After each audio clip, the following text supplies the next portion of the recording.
Selamat datang untuk yang suatu saat mampir karena tersesat.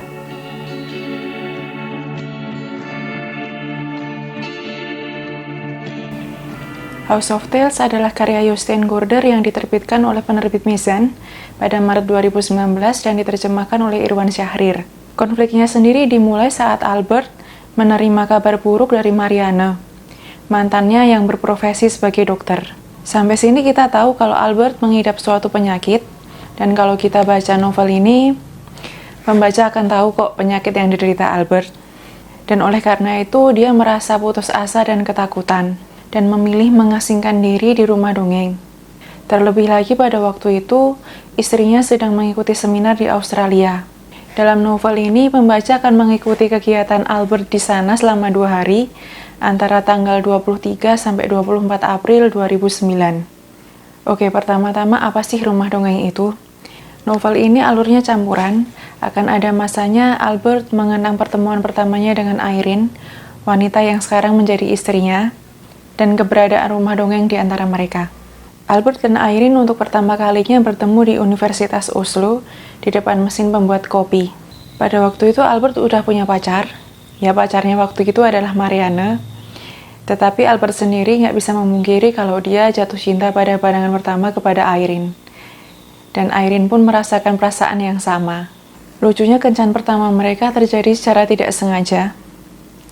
Waktu itu Irene mengajak Albert jalan-jalan menggunakan mobil ayahnya yang katanya sih kebetulan sedang berada di Copenhagen. Jalan-jalan menggunakan mobil dalam perjalanan yang panjang, kata Irene.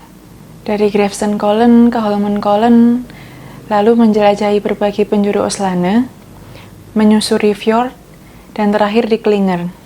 Sebuah kawasan pertanian dengan jalan ke hutan yang rimbun. Jalan itu yang berakhir di awal jalan setapak dengan papan tanda buatan tangan yang mengarahkan mereka ke Glittersharn. Tentu saja mereka nekat pergi ke sana walau tanpa persiapan apapun, tanpa bekal makanan, minuman, ataupun pakaian hangat.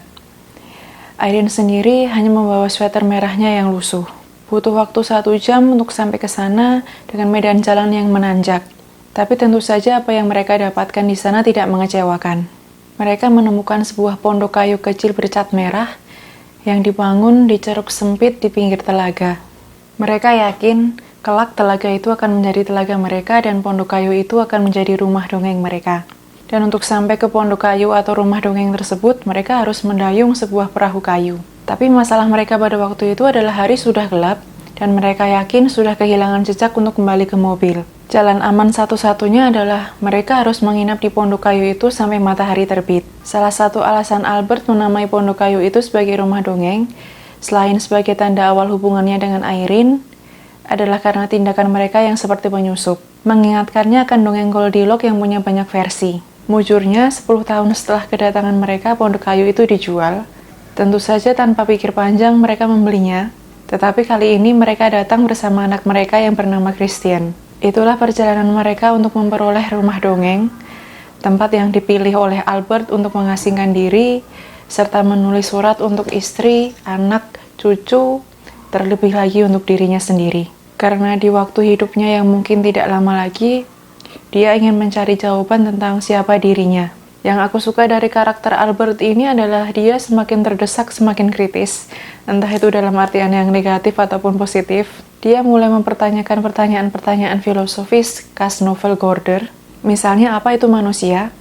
Kenapa manusia itu ada? Kenapa dia harus ada kalau pada akhirnya dia harus mati?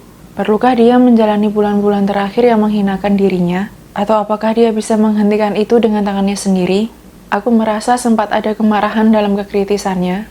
Perasaan itu yang muncul karena rasa takutnya. Dirinya sendiri yang menyadari bahwa hidupnya tidak akan lama lagi. Dia akan mati karena penyakitnya. Dan dalam novel yang tipis ini, Gorder bisa menuliskannya dengan baik.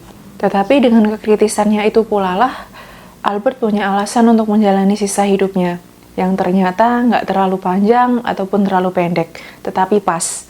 Karena pada masa kontemplasinya, Albert menemukan jawaban bahwa alasan manusia untuk hidup itu adalah karena harapan.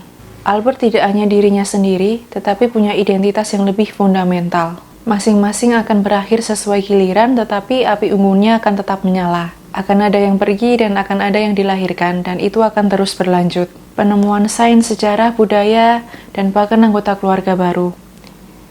Cahayanya akan terus berlangsung, dan dia sebagai manusia adalah bagian dari semua itu. Untuk trigger warning, siapa tahu ada yang sensitif dengan topik ini, akan ada pemikiran dan percobaan bunuh diri. Untuk yang sudah baca, bagaimana pendapat kalian? Atau ada yang tertarik untuk baca novel ini? Kolom komentar selalu terbuka. Oke, terima kasih sudah menonton sampai akhir. Sampai bertemu kembali di hari Senin.